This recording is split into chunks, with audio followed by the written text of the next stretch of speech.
Hello বন্ধুরা, কেমন আছো তোমরা সকলে? তোমাদের সকলকে স্বাগতম অ্যানিমে জনসন্স এক্সপ্লেইন চ্যানেলে। এবং আজকের এই ভিডিওতে আমি তোমাদের সাথে এক্সপ্লেইন করবো কাইজু নাম্বার 8 সিজন 1 এপিসোড 9। এই অ্যানিমের আরো অনেক এপিসোড এক্সপ্লেইন দেখতে হলে অবশ্যই প্লে লিস্ট চেক করতে পারেন, এবং যদি সাবস্ক্রাইব না করে থাকেন তাহলে অবশ্যই সাবস্ক্রাইব করে দিন।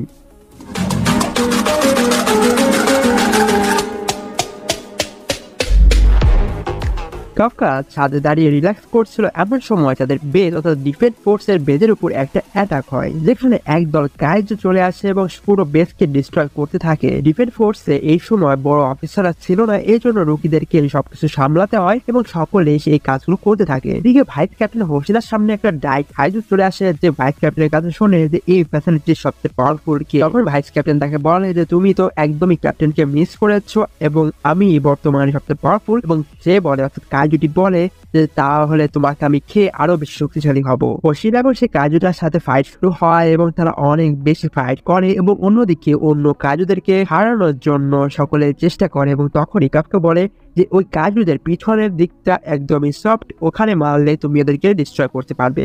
বাট সেই কাইজুগুলোকে ডিস্ট্রয় করা একদমই সম্ভব হচ্ছিল না, কারণ একটা কাইজুর সাথে আরো একটা কাইজু ছিল যেটা তার ব্যাকে ছিল, অর্থাৎ তার পিছনটাকে প্রোটেক্ট করছিল। এমন সময় সেখানে চলে আসে হিনোমিয়া এবং তার নতুন অস্ত্রের সাহায্যে, যেটা তাকে নতুন ভাবে দেওয়া হয়েছে, কারণ তার পাওয়ার লেভেল অনেক বেশি এবং এটা এক্সক্লুসিভ, কারণ সেই একমাত্র লোক যে একজন ক্যাপ্টেন না হয়ে এটা পেয়েছে। সে তার নতুন অস্ত্রের সাহায্যে অনেক ভালোভাবে কাইজুদেরকে ডিস্ট্রয় করতে পারছিল। এবং অন্যদিকে কাফকা একটা মেয়েকে বাঁচিয়ে নেয় তার কাইজু পাওয়ারের মাধ্যমে, এবং সেখানেও শিনোমিয়া আসে এবং সেই কাইজুটাকে ডিস্ট্রয় করে দেয়। হোশিদা সেই কাইজুটার সাথে লড়াই করছিল এবং তাকে ট্রেনিং ফ্যাসিলিটিতে নিয়ে যায়, যাতে কোনো ইনজুরি বা কোনো ডিস্ট্রাকশন না হয়। এবং সেখানে যাওয়ার পরে সেই কাইজুটাকে পুরো ডিস্ট্রয় করতে থাকে এবং তার কোরকেও পোস্ট করে দেয়। এবং যখনই সে কাইজুটাকে পুরো ফিনিশ করতে যাবে, তখনই সে দেখে যে কাইজুটা তার কোরকে রিলকেট করে এবং সে একটা বড় আকৃতি ধারণ করে ফেলেছে। কাইজুটা আরো অনেক বেশি বড় হয়ে যায় এবং এপিসোড এখানে শেষ হয়ে যায়। নেক্সট এপিসোডে কি হবে সেটা দেখার জন্য আপনাদের